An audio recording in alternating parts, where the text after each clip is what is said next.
John, why don't you start by telling us a little bit about the collection of paintings that's in this show, this body of work? The body of work consists of about 20 pieces. I would say 90% of them are done on Dacron, so it's purely synthetic acrylic polymer paint on Dacron, which is synthetic nylon, essentially. All the work has been done this year. It ranges from January to December. It's all abstract. I work a little bit in a representation mode, but not a lot. I usually work abstractly. And about how long does it take to complete one of these paintings? They're all rather large, so I'm wondering how. They're good size.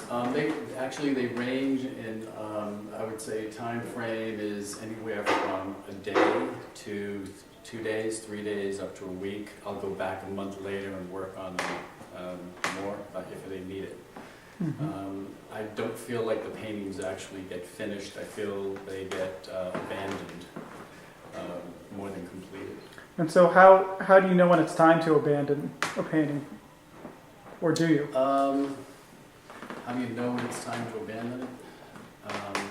I guess when the child wants to leave home, you let it leave home. That's about all I can say about that.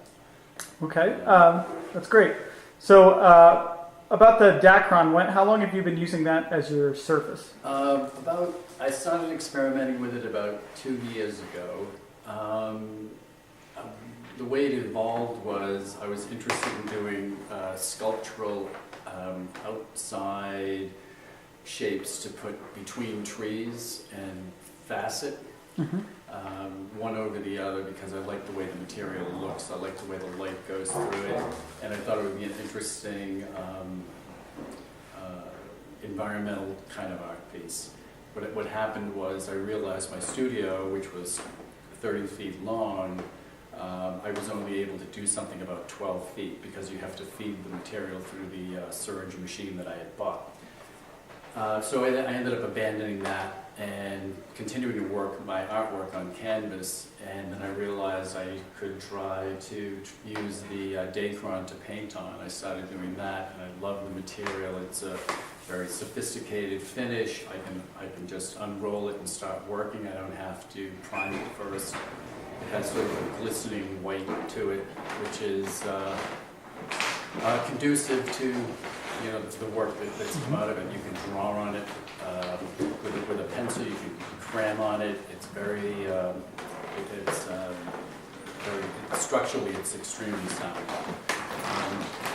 And I enjoy the material, so I continue using it.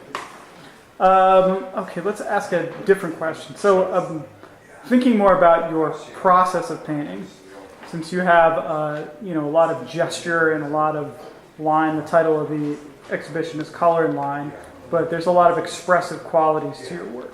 It's always been that way. Mm-hmm. So when you're painting, does it come out as a rapid flurry of activity where you're doing a lot of painting in an intense way, or does it happen more slowly in a more gestural way? I tend to work rapidly. My personality is just is that way. I'm always doing 2 things at one time. I have brushes in both hands. I've always got 4 or 5 things going at once. What's happened is I've realized over time I address the speed of a painting based on the shapes, and I like rapid speed.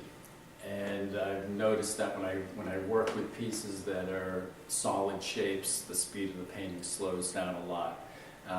When you work rapidly, obviously the painting speeds up. It's something that I enjoy, the speed of paintings. It's one of the things that I consider beyond color, speed, temperature, that kind of stuff. Is basically what I try to address. Okay, great. And we'll do one final question, Sure. I think. And that is, what experience do you hope the viewer would have when encountering one of your paintings? I would like them to be uplifting. I would like them to evoke, well, saying that I want people to like them is pretty shallow, but essentially, I want people to have a warm feeling. I want them to enjoy what they're looking at. They're not political pictures, obviously. They're more about color. They're more about just an uplifting feeling, essentially. You know?